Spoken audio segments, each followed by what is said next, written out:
Casi del commissario Grammaticus, scritto da Roberto Riva, manzanese doc, ma soprattutto psicologo. Dopo aver ottenuto la laurea nel 2007, svolge questa attività da tempo a Stoccolma in una nota clinica ospedaliera. La domanda nasce spontanea: come è nato questo libro? Le parole dell'autore. Ma questa idea di questo romanzo è nata molto dal fatto del mio interesse per i romanzi gialli, e questo è un classico giallo da quel punto di vista, segue tutti i protocolli, tutte le regole dei film gialli, dei libri gialli, con appunto c'è un colpevole, c'è un commissario che indaga, solo che qui la piccola differenza è che non ci sono dei morti, non ci sono dei cadaveri, ma ci sono delle persone che cadono in uno stato catatonico dovute al fatto che la parola può uccidere più della spada.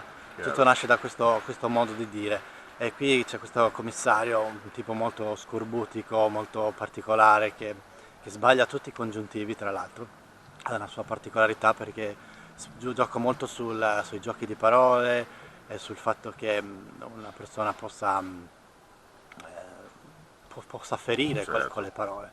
E quindi in questo caso ho preso 6 casi gialli, sono in chiave umoristica, fanno sorridere ma anche riflettere. Parlo come i pettegolezzi, per esempio, come le critiche poco costruttive, il mobbing sul mondo del lavoro, le accuse ingiuste, oppure anche gli insulti gratuiti, ma anche il silenzio, per esempio, tra le persone, che può essere qualcosa che fa anche male, anche l'assenza della parola. Chiaro. E ho giocato su questi punti di vista per creare un romanzo giallo, una serie di 6 casi di romanzi gialli dove c'è il filo conduttore dello stesso commissario Grammaticus, che indaga e alla fine risolverà tutti i casi, pur non azzeccando nessun congiuntivo.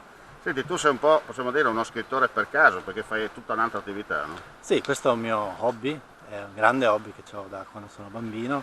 Io sono uno psicologo, ho preso la laurea a Trieste e poi mi sono trasferito a Stoccolma, dove attualmente vivo, per il mio dottorato di ricerca. Quindi prima ero ricercatore, poi ho lasciato anche la ricerca per tornare all'attività clinica. Certo. E attualmente sono uno psicologo in un reparto di psichiatria a Stoccolma. Senti, come vivi, anzi come vedi l'Italia, in particolare anche il tuo paese di nascita, dalla Scandinavia? Diciamo che l'Italia la vedo un po' generale, un po' in un momento di instabilità.